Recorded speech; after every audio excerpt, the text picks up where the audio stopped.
The afternoon sun cast long shadows across Meadow Creek Elementary as the final bell echoed through empty hallways. Children's laughter mixed with the rumble of idling minivans in the pickup zone, creating that familiar Friday symphony of freedom. Parents leaned against steering wheels, scrolling phones while crossing guards chatted about weekend plans. Everything felt perfectly ordinary, beautifully routine, until it wasn't. 7-year-old Lucy Carter sat quietly on the concrete steps, sparkly, pink sneakers catching the light as she swung her legs back and forth. Her small backpack rested beside her like a faithful companion. She always waited here for her mom, Emma, who ran perpetually 5 minutes late thanks to Denver traffic. Lucy didn't mind the wait. She had perfected the art of counting red cars passing by, a game that made time disappear. But today, something shifted in the air,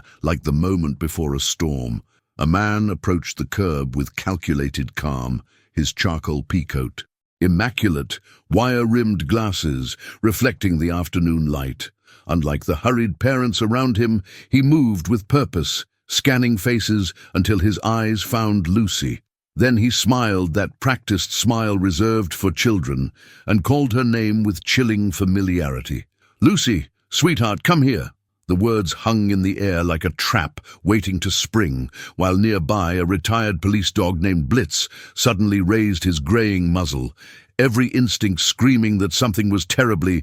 dangerously wrong. Blitz's growl cut through the afternoon chatter like a blade through silk, low and controlled, but carrying the weight of 12 years of police training. Officer Deanna Rodriguez felt her hand instinctively move toward her belt as the German shepherd rose to his feet, hackles bristling, eyes locked on the stranger in the peacoat. "Easy, Blitz," she whispered, but the dog wasn't listening. Lucy's voice cracked the tension like breaking glass. "That's not my grandpa." The words were barely above a whisper, yet they seemed to echo across the entire pickup zone. "He smells weird," she added, her small voice carrying a truth that adults had missed. "That's not him." The man's practiced smile faltered for just a moment, revealing something darker underneath. "Lucy, I know it's been a while, but no," she said louder this time, backing away. Blitz lunged forward against Deanna's grip, his bark sharp and commanding, a sound that made every parent in the vicinity turn and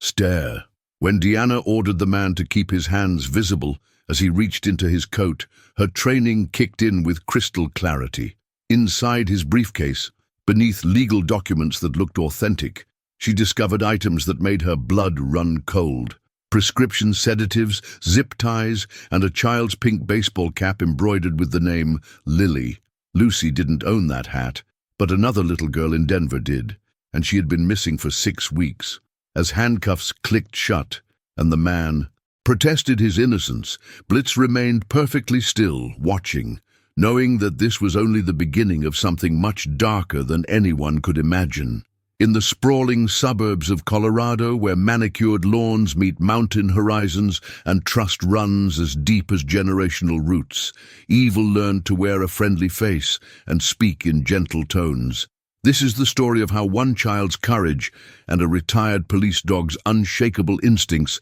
exposed a predatory network that had been operating in plain sight, hunting children with methodical precision across multiple states and international borders. It's a story that began with what should have been an ordinary Friday afternoon at Meadow Creek Elementary, but evolved into a sprawling investigation that would save countless lives and reveal the terrifying sophistication of modern child trafficking operations that had been flying under law enforcement radar for years. Blitz, a 12-year-old German shepherd with graying fur around his noble muzzle and eyes that held the accumulated wisdom of 1,000 crime scenes, had officially retired from the Carter County Police Department 6 months earlier, after a distinguished career that spanned drug interdiction, suspect apprehension, search and rescue operations, and community outreach programs. His hips ached during Colorado's bitter winter mornings. His hearing wasn't quite the razor-sharp instrument it once was, and according to department protocol and veterinary recommendations, He had more than earned his peaceful retirement after years of putting his life on the line for public safety. But retirement, as Blitz would soon demonstrate with devastating effectiveness, was merely a human concept that had no bearing on the fierce loyalty and protective instincts that burned in his chest like an eternal flame. His nose still caught molecular traces of deception that others missed entirely. His eyes still read micro-expressions and body language like a detective studying evidence, and most importantly, his heart still pounded with the unwavering drive to shield innocent lives from harm. The Pause and Peace therapy program that brought Blitz to Meadow Creek Elementary every Friday afternoon was designed by child psychologists to help students cope with academic stress,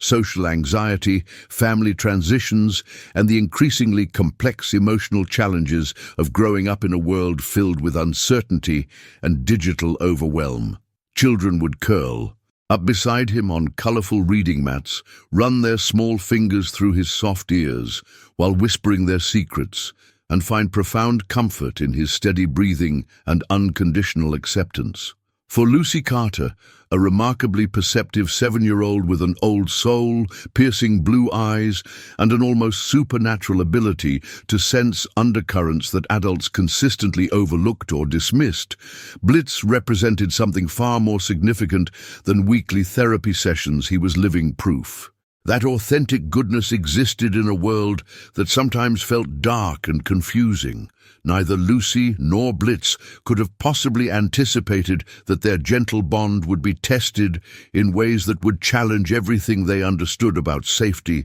trust, community protection, and the predatory monsters that skillfully hide behind familiar masks and practice smiles while hunting the most vulnerable members of society. The final bell at Meadow Creek Elementary rang at exactly 3:12 p.m., sending its familiar metallic echo through corridors still warm with the lingering energy of childhood laughter and whispered secrets shared during afternoon recess. Outside, the October air carried the crisp promise of approaching winter, tinged with the scent of fallen leaves that crunched beneath hurried footsteps as teachers emerged from classrooms with armloads of weekend grading and coffee-stained lesson plans. The pickup zone transformed into its usual orchestrated chaos as minivans and SUVs formed, patient lines along the curved driveway, engines humming softly while parents scrolled through phones or chatted through open windows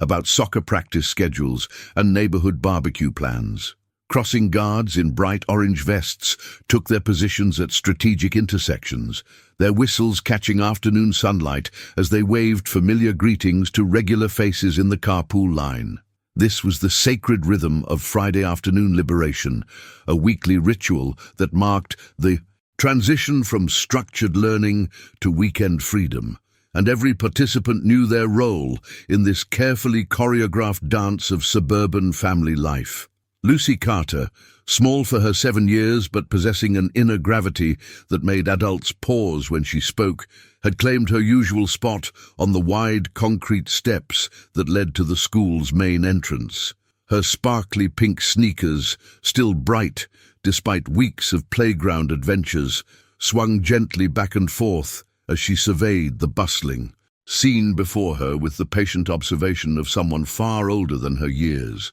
Her purple backpack, decorated with constellation stickers that glowed faintly in daylight, rested beside her like a faithful companion, containing the weekly treasures of completed worksheets, library books about space exploration, and a half-eaten granola bar saved for the ride home. She had perfected the art of waiting for her mother, Emma, who worked as a veterinary technician at a clinic across town and inevitably arrived 5 to 7 minutes late due to unpredictable traffic patterns on Interstate 25, especially during Friday afternoon rush hour when everyone seemed eager to escape the workweek's obligations. But Lucy never minded these brief interludes of solitude. She had developed an elaborate mental game involving the systematic counting and categorization of red vehicles that passed by, assigning points based on shade variations from cherry to burgundy to fire engine crimson. Nearby, Officer Diana Rodriguez sat on a wooden bench under the shade of an ancient oak tree, her hand resting gently on Blitz's graying head as the retired German shepherd observed the afternoon ritual with the calm alertness of a veteran sentry. The Pause and Peace program had been Diana's initiative, born from her belief that children needed tangible reminders that protection and goodness existed in a world increasingly filled with uncertainty and fear. Blitz, despite his official retirement status, seemed to understand his role as both therapist and guardian, his deep brown eyes tracking movement patterns while his ears remained tuned to the subtle frequencies of distress that humans often missed entirely. The shift in atmosphere was so subtle that most adults missed it entirely, but Lucy felt it immediately, like a change in barometric pressure before a thunderstorm that makes sensitive souls ache in their bones.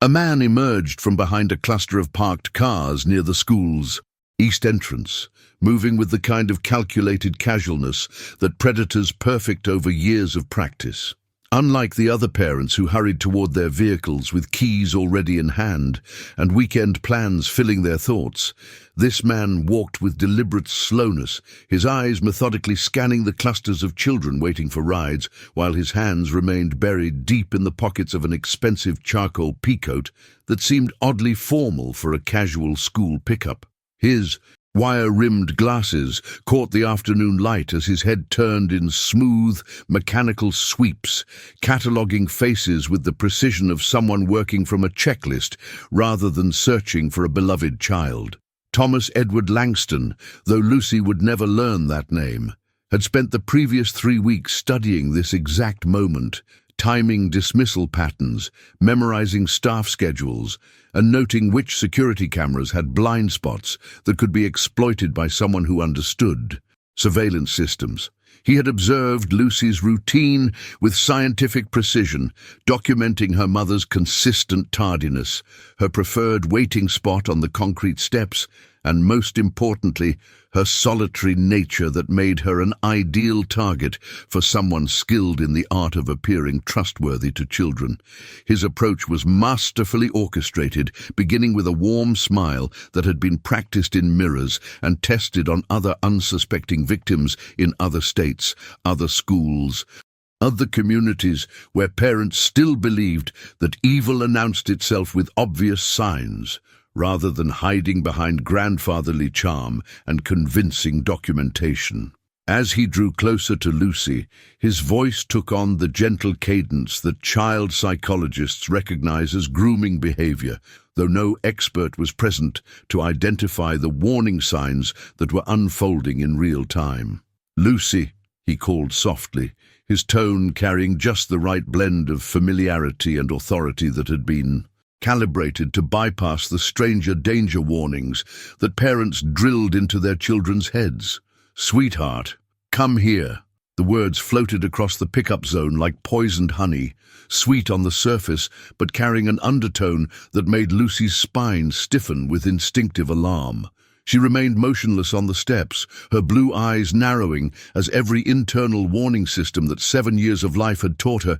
began screaming that something was fundamentally wrong with this scenario. Meanwhile, 30 feet away, Blitz had gone completely still in that particular way that only comes from years of police training, his body language shifting from relaxed observation to focused alertness as his nose caught scent molecules that human olfactory systems couldn't detect. The chemical signature of deception, fear masked by false confidence, and something else that made his hackles rise in warning. Diana noticed the change immediately, her own training kicking in as she followed. Blitz's unwavering gaze toward the unfolding scene, her hand instinctively moving toward her radio, even though she couldn't yet articulate why every instinct was telling her that this friendly interaction was anything but innocent. The growl that erupted from Blitz's chest was unlike anything the children at Meadow Creek Elementary had ever heard during their gentle therapy sessions with the retired police dog.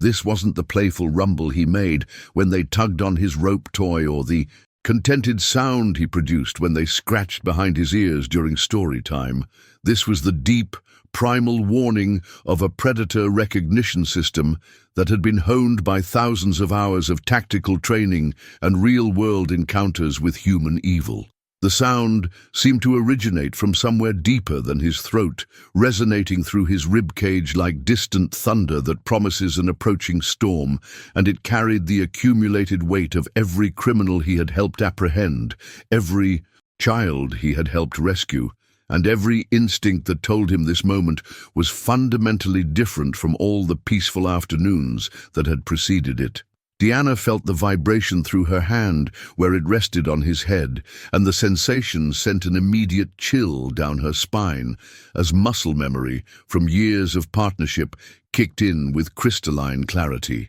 She had learned to read Blitz's alerts like a sophisticated early warning system, understanding that different tones and intensities conveyed specific types of threats, and this particular growl was reserved for the most dangerous situations they had encountered together. When Blitz rose to his feet with fluid precision, his hackles bristling into a mohawk of silver-tipped fur that made him appear larger and more formidable than his 12 years should have allowed. The transformation was so dramatic that several nearby parents stopped their conversations mid-sentence to stare at the suddenly imposing figure. His deep brown eyes, usually soft with the patient wisdom of a therapy animal, had hardened into the focused intensity of a working police dog who had identified a clear and present danger to the innocent. The chemical signatures that flooded his sensitive olfactory receptors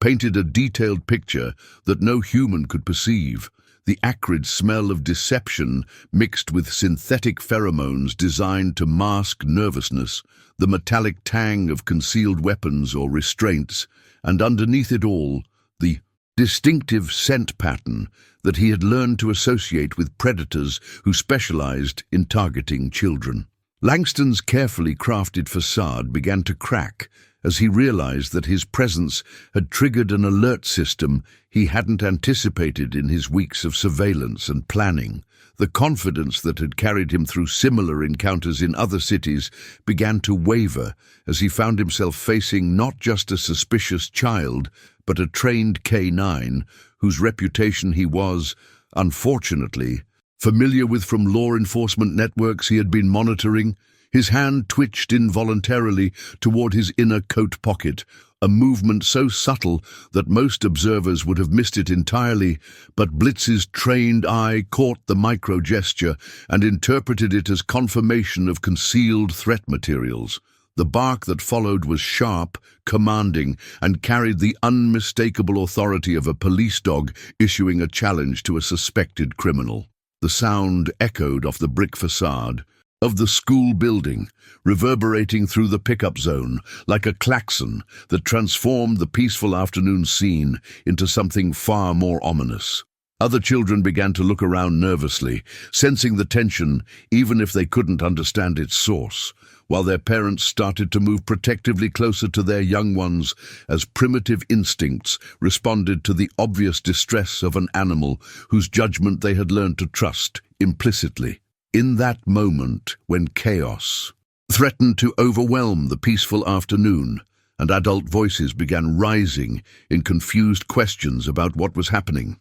7-year-old Lucy Carter did something that would later be studied in child psychology textbooks and law enforcement training manuals across the country. Instead of freezing with terror or running blindly toward the nearest adult, as most children would have done when confronted with a dangerous stranger, she stood up slowly from her perch on the concrete steps and spoke, with a clarity that cut through the growing commotion like a blade through silk. "That's not my grandpa," she said, her young voice carrying across the pickup zone with the kind of unwavering certainty that comes from deep intuitive knowledge rather than logical reasoning. The words seemed to hang in the air for a moment, processed by every adult ear within range, before their full implication hit like a physical blow to the collective consciousness of the school community. Parents who had been chatting about weekend plans suddenly found themselves scanning the scene with sharp parental instincts. Teachers emerged from the building, drawn by Blitz's continued barking, and crossing guards abandoned their posts to move closer to the unfolding drama. Lucy's second statement was even more devastating in its simple honesty. "He smells weird? That's not him." The observation, delivered with the matter-of-fact tone that children use to describe obvious truths that adults somehow miss, revealed a level of sensory awareness that most grown-ups had lost decades earlier. While the adults around her had been focused on visual cues like clothing and facial features, Lucy had been processing olfactory information that painted a completely different picture of the man claiming to be her grandfather. Her real grandfather, she would later explain to investigators, always smelled like cinnamon from his morning coffee and soap from his careful hygiene routine, combined with the faint scent of the woodworking projects that occupied his retirement hours. This stranger carried the chemical signatures of fear, poorly masked by cologne, synthetic materials that suggested disguise elements, and underneath it all, something that her young brain could only describe as wrong, but that trained investigators would later identify as the distinctive scent profile of someone carrying sedative drugs and restraint devices. Langston's reaction to Lucy's public declaration was immediate and telling, his practiced smile faltering as he realized that his carefully constructed cover story was crumbling in real time. "Lucy, I know it's been a while, but," he began, his voice taking on a slightly desperate edge that made several nearby parents exchange concerned glances. But Lucy wasn't finished with her devastating honesty. "No," she said louder this time, taking a step backward up the school steps while maintaining eye contact with the stranger, demonstrating the kind of situational awareness that would make self-defense instructors proud. Her voice cracked with emotion, but her message remained crystal clear. "He doesn't smell like cinnamon. Grandpa smells like cinnamon and soap. This man smells like old wood and metal." The specificity of her observations provided law enforcement with crucial details that would later help build the case against Langston. But in that moment, they served a more immediate purpose of alerting every adult in the vicinity that this child was in genuine danger. From someone who had clearly studied her family enough to attempt an elaborate deception, Officer Diana Rodriguez moved with the fluid precision of someone whose muscle memory had been carved by years of high-stakes situations, where split-second decisions meant the difference between life and death. As Blitz's barking intensified and Lucy's brave declarations echoed across the pickup zone, Deanna stepped forward with her hand moving instinctively to her utility belt, even though she was technically off-duty and operating in a civilian capacity through the therapy program. "Sir, I'm going to need you to back away from the child," she said, in the calm but authoritative voice that had served her well during countless confrontations with suspected criminals. Her training kicked in with crystalline clarity as she positioned herself between Langston and Lucy, creating a protective barrier while simultaneously giving herself tactical advantage and clear sightlines to assess the developing threat. The transformation in the pickup zone was immediate and dramatic as parents began to understand that this wasn't just a misunderstanding between a confused grandfather and a scared child, but something far more sinister that required immediate adult intervention. Langston's carefully constructed facade began to crumble under the pressure of public scrutiny and professional law enforcement attention. "This is ridiculous," he protested, his voice taking on the slightly elevated pitch that investigators recognize as a telltale sign of deception under pressure. "I'm her grandfather. I can show you identification. Emma called me to pick her up today because she had to stay late at the clinic." The explanation sounded rehearsed, too detailed for a simple family pickup, and delivered with the kind of defensive tone that experienced officers learn to recognize as a red flag. But when he reached into his inner coat pocket to retrieve what he claimed were identification documents, Blitz's reaction was immediate and explosive. The retired canine's bark became a sharp, echoing command that reverberated off the school building's brick facade like a gunshot, causing several small children to press closer to their parents while teachers began moving toward the building's entrance to secure the area. "Slow!" Deanna barked, her hand now resting on her radio as every instinct screamed that this situation was escalating beyond a simple identity confusion. "Keep your hands where I can see them." The command carried the weight of absolute authority, and Langston froze mid-motion, his hand partially withdrawn from his coat pocket. The papers he produced looked authentic at first glance, a driver's license bearing the name Joseph L. Carter, and what appeared to be official court documents establishing his relationship to Lucy. But Deanna had seen enough forged identification during her career to know that appearance meant nothing without verification, and Blitz's continued agitation suggested that there were elements to this situation that the naked eye couldn't detect. Other school staff had begun to gather, drawn by the commotion, and Mrs. Henderson, Lucy's second-grade teacher, approached with her cell phone already in hand. "I've never seen this man before," she said quietly to Deanna. "Emma always sends a text when someone else is picking up Lucy, and I haven't received anything today." The statement was delivered with the matter-of-fact certainty of someone who dealt with pickup protocols daily, and it served to further undermine Langston's credibility. Meanwhile, Lucy had begun to cry, not from fear, but from the overwhelming stress of being at the center of a situation she couldn't fully understand, though her instincts continued to tell her that this man represented genuine danger. As sirens began to wail in the distance, summoned by the 911 call that Mrs. Henderson had discreetly placed, the afternoon sunlight seemed to take on a different quality, casting longer shadows across a scene that had transformed from routine school dismissal into a criminal investigation that would eventually span multiple states and reveal the existence of a predatory network that had been operating in plain sight for years. The arrival of Officer Daniels in his patrol car marked the moment when what had begun as a school pickup confusion transformed into a full criminal investigation that would send shockwaves through multiple law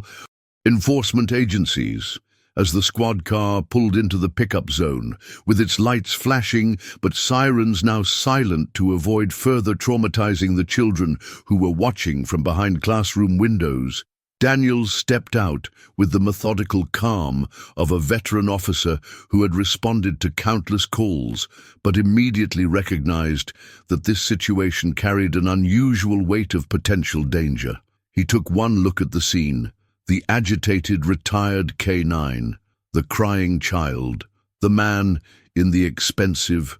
coat protesting his innocence, and Officer Rodriguez maintaining tactical position, and his training told him that whatever was happening here went far beyond a simple misunderstanding. The identification documents that Langston had produced were subjected to immediate scrutiny, and Daniels sent the driver's license information to dispatch for verification while maintaining a professional but suspicious demeanor that made it clear this man was now being treated as a potential threat rather than a confused family member. But it was Blitz's continued fixation on Langston's briefcase that provided the crucial breakthrough that would unravel everything. The retired K9, despite his official retirement status, maintained the alert posture and focused attention that had made him legendary during his active duty years, and his unwavering interest in the leather briefcase suggested that his sensitive nose was detecting something that human senses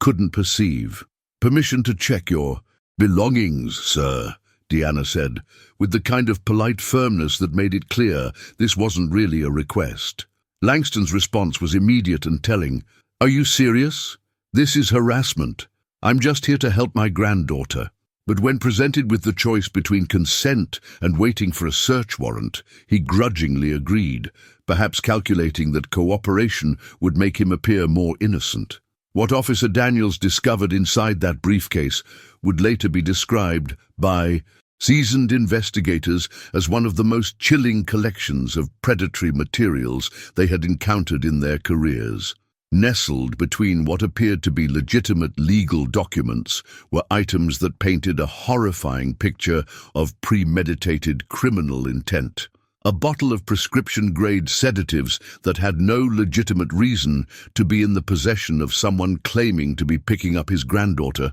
a roll of zip ties that were clearly not being carried for any innocent purpose, and most damning of all, a child's pink baseball cap embroidered with the name Lily, a name that made Officer Daniel's blood run cold because he remembered the missing persons report that had been circulating through law enforcement channels for the past 6 weeks. Lucy Carter had never owned a hat like that, but somewhere in Denver, a 6-year-old girl named Lily Jane Foster had been wearing exactly that cap when she disappeared from her front yard while playing hopscotch, leaving behind devastated parents and an investigation that had gone cold despite the efforts of multiple agencies. The discovery of that hat in Langston's briefcase created an immediate connection between what had almost happened to Lucy and what had actually happened to another child, transforming this from a single incident of attempted abduction into evidence of a serial predator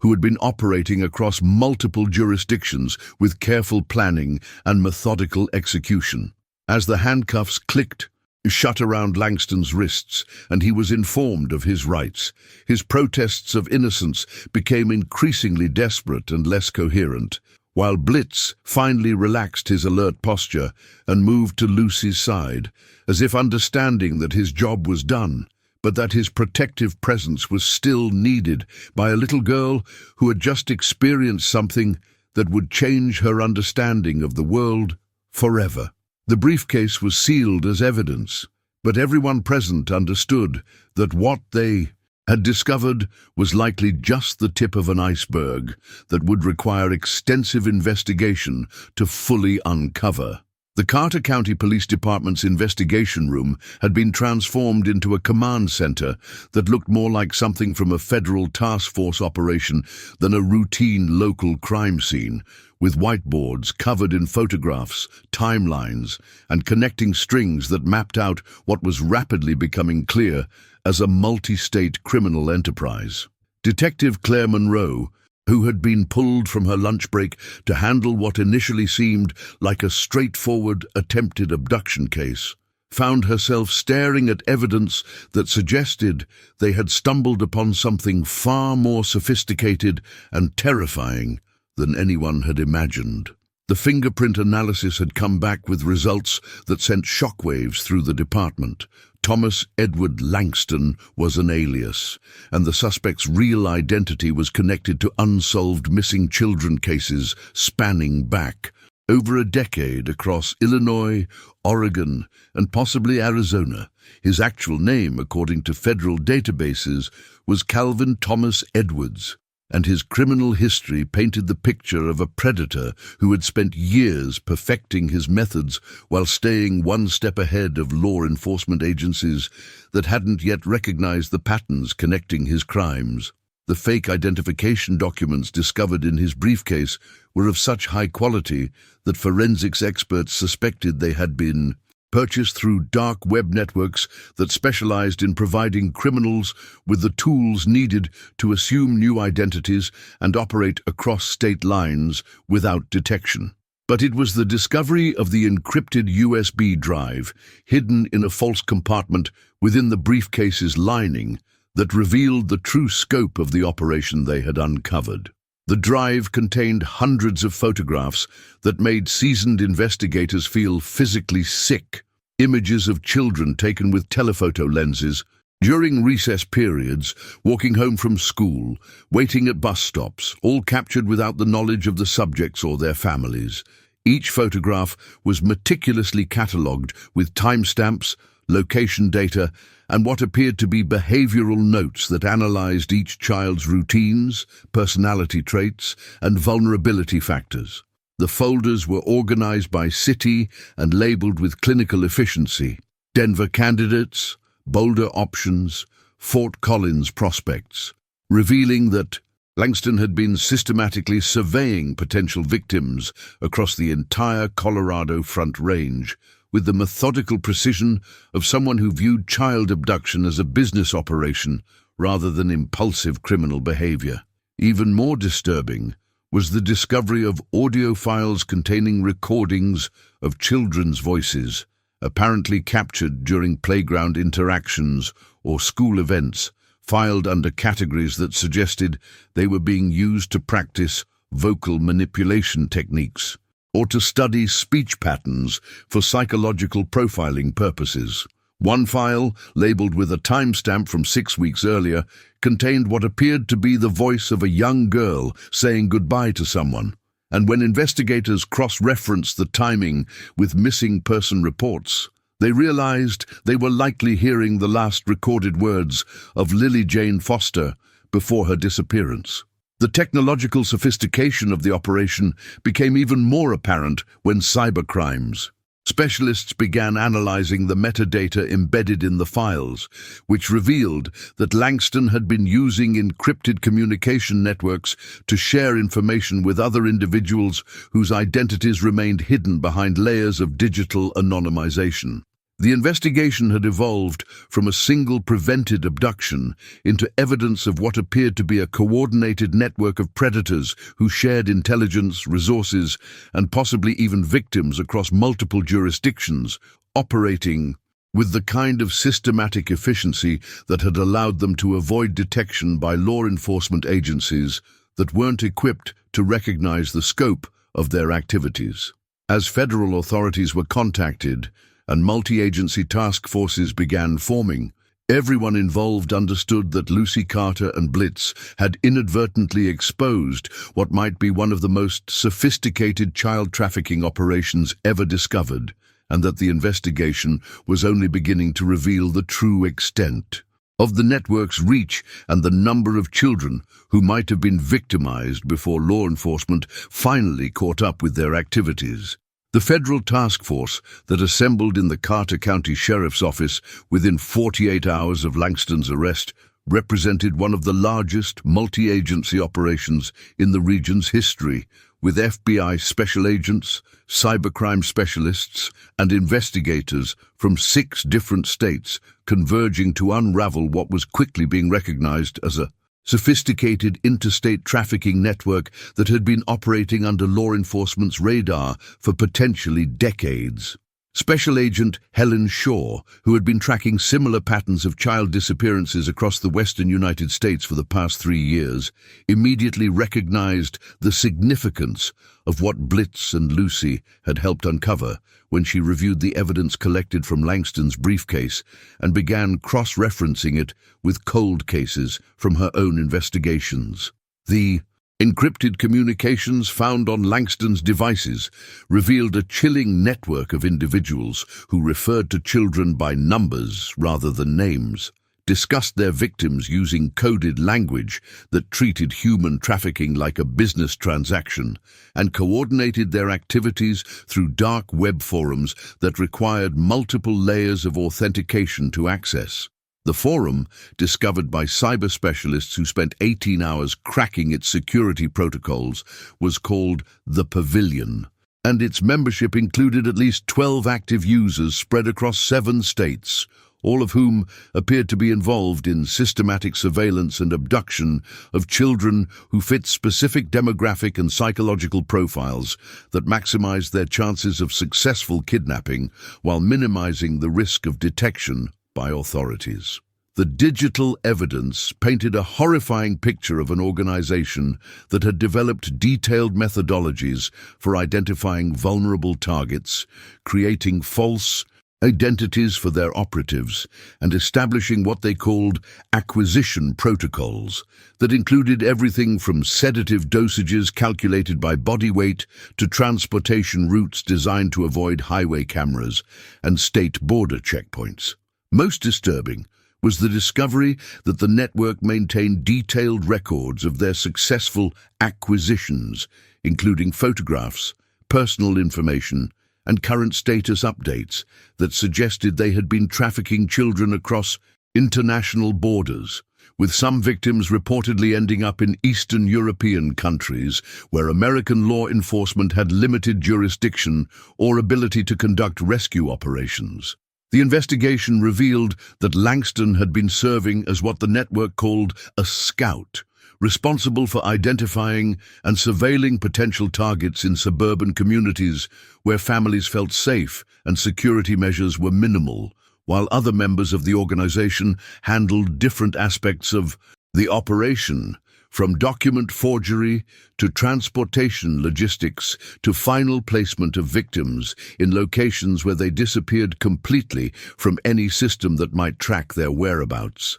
The sophistication of their operation became even more apparent when investigators discovered that they had been monitoring law enforcement communications, tracking missing person investigations, and adjusting their methods based on police procedural changes, suggesting that someone within their network had access to law enforcement databases or was receiving information from sources within the justice system. The breakthrough came when federal cyber specialists managed to trace communication patterns back to physical locations, leading to coordinated raids in Portland, Miami, Atlanta, and Phoenix that resulted in the arrest of 7 additional suspects and the recovery of evidence that connected the network to at least 23 missing children cases dating back to 2019, including several that had been classified as runaways or family disputes rather than abductions because the perpetrators had been skilled at manipulating the circumstances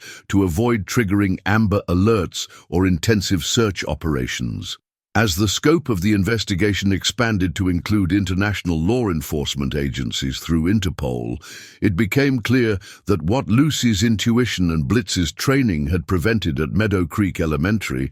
was not just a single child abduction attempt, but the exposure of a criminal enterprise that had successfully operated across multiple countries, while law enforcement agencies struggled to connect cases that appeared unrelated because the perpetrators had been careful to vary their methods and avoid creating obvious patterns that would trigger coordinated investigation efforts. The investigation took an even darker turn when Interpol agents arrived in Colorado with files that connected Langston's network to missing children cases that spanned 3 continents, revealing a trafficking operation of staggering international scope that had been moving victims across borders with the efficiency of a multinational corporation. Agent Shaw found herself coordinating with law enforcement agencies from Prague, London, and Sydney as pattern recognition software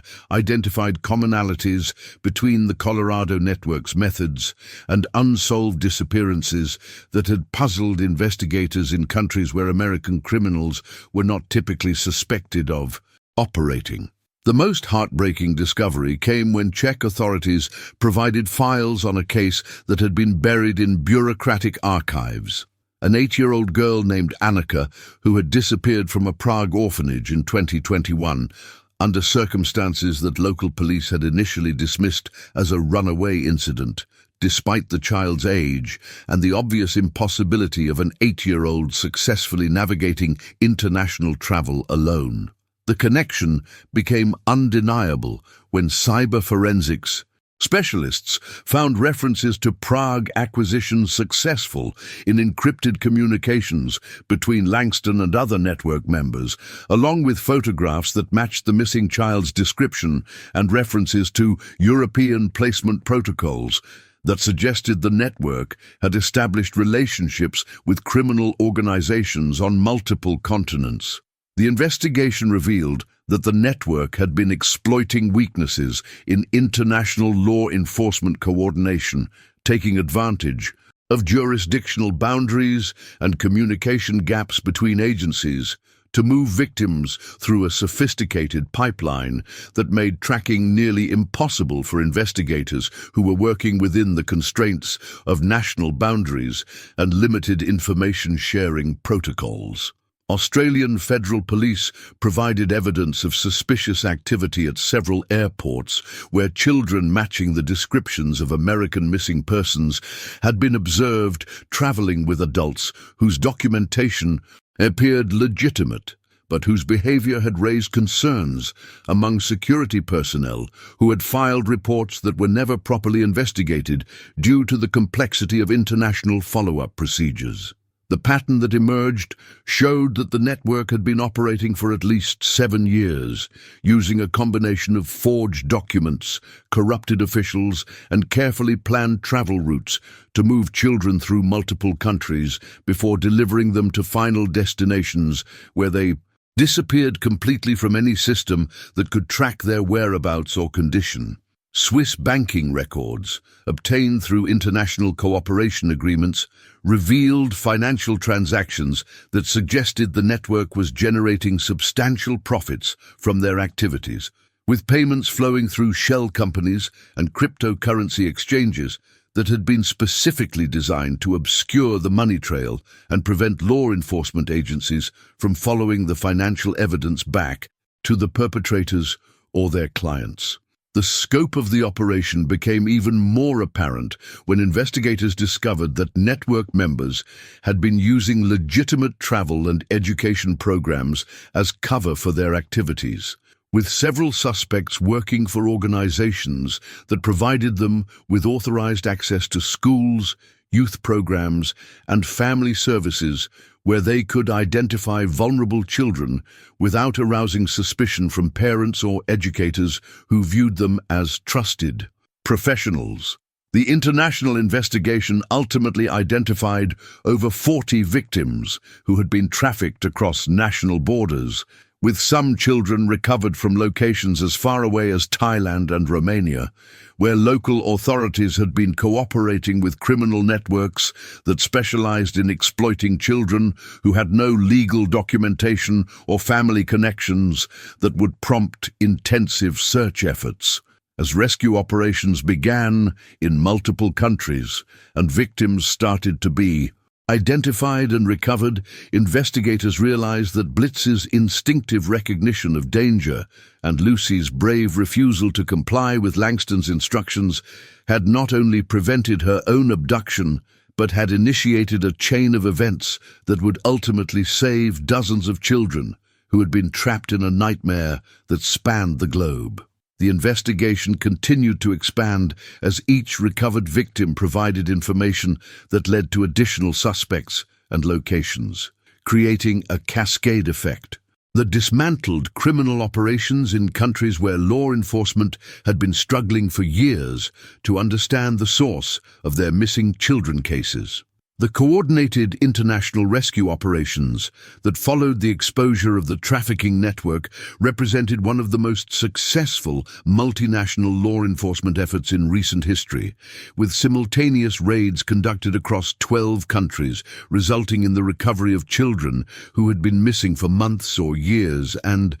had been presumed lost forever by families who had never stopped hoping for their return. The operation, codenamed Guardian Angel in honor of Blitz's role in exposing the network, required months of careful planning and coordination between agencies that had never worked together before, with American FBI agents collaborating with Czech police, Australian federal officers, and Interpol specialists to ensure that the raids would happen simultaneously to prevent network members from warning each other and destroying evidence or relocating victims. The first breakthrough came when investigators in Prague, armed with intelligence provided by the American task force, raided a safe house in a residential district where they discovered Anaka, the 8-year-old girl who had disappeared from the orphanage 3 years earlier, along with 5 other children from various countries who were being held in conditions that shocked even veteran investigators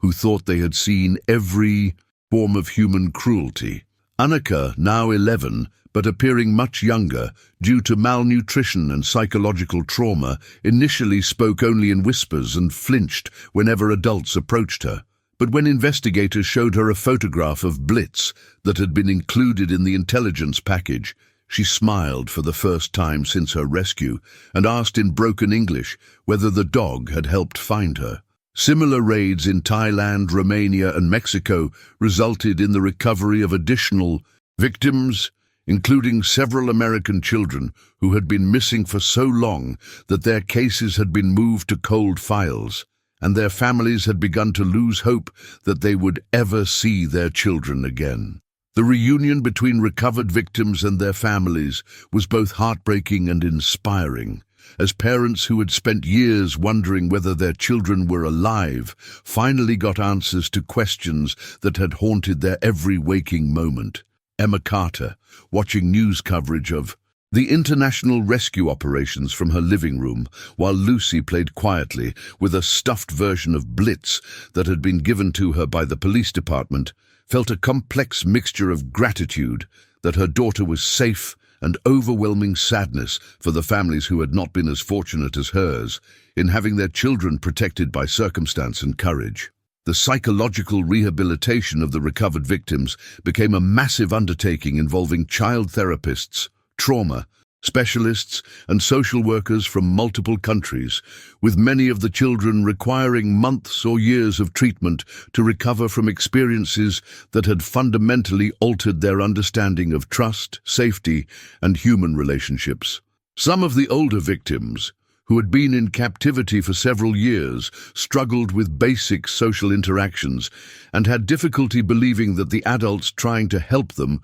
were not part of the same system that had harmed them, requiring specialized, therapeutic approaches that addressed not only the trauma they had experienced, but also the adaptive behaviors they had developed to survive in captivity. The network's collapse also revealed the extent to which corruption had facilitated their operations, with arrests of officials in 6 countries who had been accepting bribes to provide false documentation, ignore suspicious activities, or actively assist in moving victims across borders without proper scrutiny. As trials began and sentences were handed down, the scope of justice required coordination between legal systems that operated under different laws and procedures, but prosecutors in every jurisdiction involved were determined to ensure that network members received punishment that reflected the severity of their crimes and the international scope of their activities.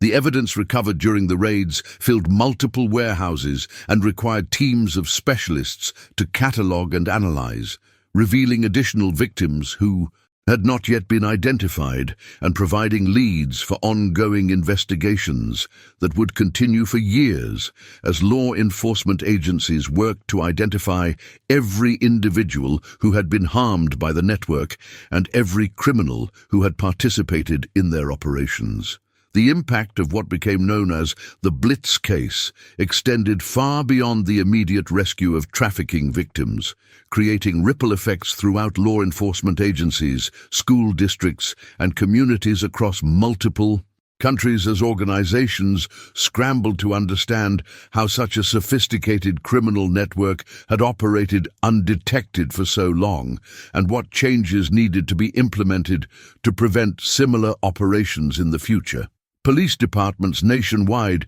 began incorporating canine units into their school safety programs after recognizing that Blitz's training had identified threats that human officers might have missed, leading to a surge in demand for retired police dogs who could serve dual roles as therapy animals and security assets in educational environments where traditional security measures might be too intimidating for young children. The psychological impact on Lucy Carter became a subject of intense study among child development specialists who were fascinated by her ability to trust her instincts despite social pressures to be polite to adults, leading to the development of new safety education programs that emphasize the importance of teaching children to listen to their internal warning systems rather than simply following rules about stranger danger that predators had learned to circumvent through sophisticated manipulation techniques.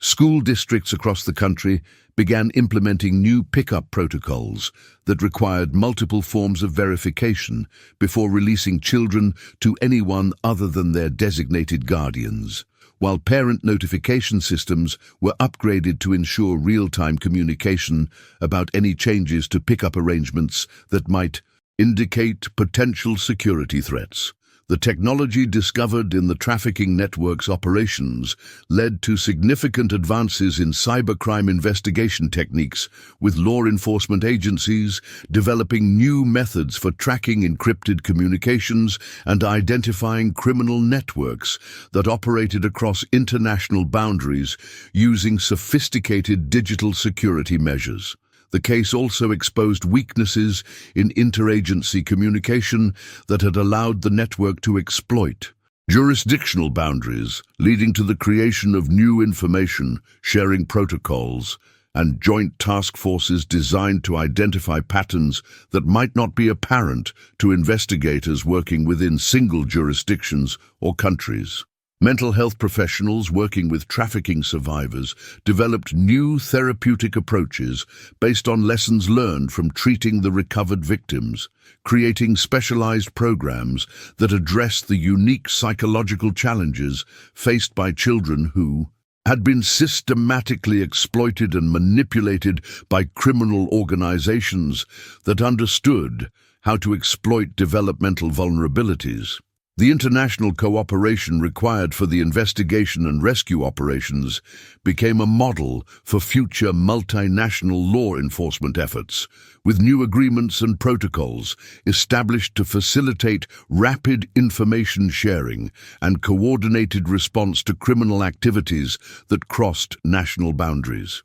Several of the recovered victims, after years of therapy and rehabilitation, chose to become advocates for missing children and survivors of trafficking, using their experiences to educate law enforcement agencies and help develop better identification and rescue protocols for future cases. The financial investigation that traced the network's money laundering operations led to significant changes in international banking regulations and cryptocurrency oversight, making it more difficult for criminal organizations to profit from human trafficking without leaving digital footprints that could be followed by investigators. Emma Carter became an advocate for trusting children's instincts and supporting parents who reported concerns about suspicious adults in their communities, even when those concerns couldn't be immediately substantiated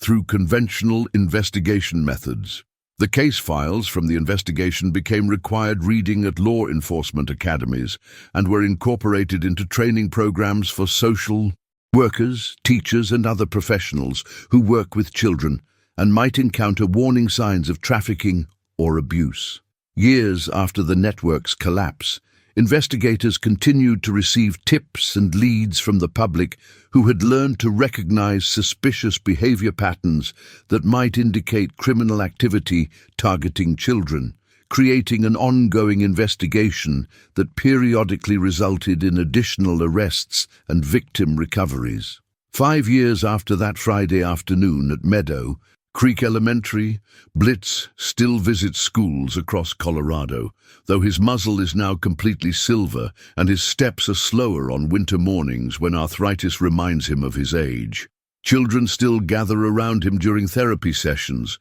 reading stories and sharing secrets, but now he carries an honorary badge that recognizes his status as the dog who helped expose one of the most sophisticated criminal networks in modern law enforcement history. Lucy Carter, now 12 and taller, but still possessing those piercing blue eyes that see what others miss, often accompanies Diana Rodriguez when they visit schools to talk about trusting instincts and the importance of speaking up when something feels wrong, regardless of how polite society expects children to be when interacting with adults who claim authority or familiarity. The presentation always ends with the same message. Evil rarely announces itself with obvious signs, but instead learns to smile, to use the right words, and to exploit the trust that communities build through generations of safety and routine. During these visits, Lucy often shares a detail that wasn't included in the official reports or media coverage of the case, something she only remembered years later during therapy sessions designed to help her process the trauma of nearly becoming a victim of international trafficking. In the moments before Blitz began growling, she had noticed that the man claiming to be her grandfather cast no reflection in the chrome bumper of a nearby car, a detail that her young mind had processed as fundamentally wrong, even though she couldn't articulate why at the time. Child psychologists who heard this detail were fascinated by the possibility that her subconscious had recognized digital manipulation or prosthetic disguise elements that her conscious mind couldn't identify, suggesting that children might be naturally equipped with threat detection capabilities that adults systematically train themselves to ignore in favor of social politeness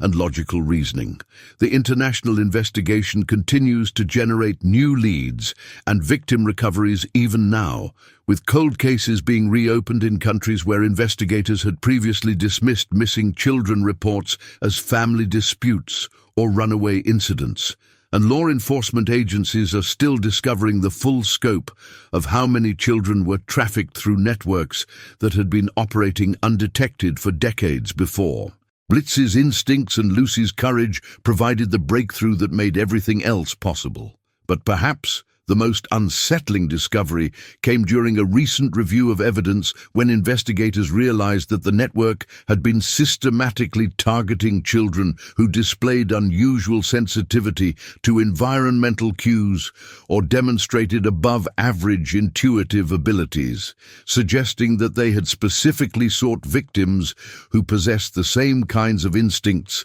that had ultimately led to their exposure, as if they understood that these children represented both their greatest opportunity and their greatest threat. In quiet moments, when Deanna watches Blitz interacting with children during school visits, she sometimes wonders how many other networks might be operating in communities where retired police dogs aren't present to detect what human senses cannot perceive, and whether the sophistication of predatory operations has evolved beyond the capabilities of traditional law enforcement methods to identify and prevent. The case files remain open in multiple countries, with investigators acknowledging that they may never fully understand the scope of the network's activities or identify every victim who was harmed before their operations were disrupted. But they also recognize that every child recovered and every criminal convicted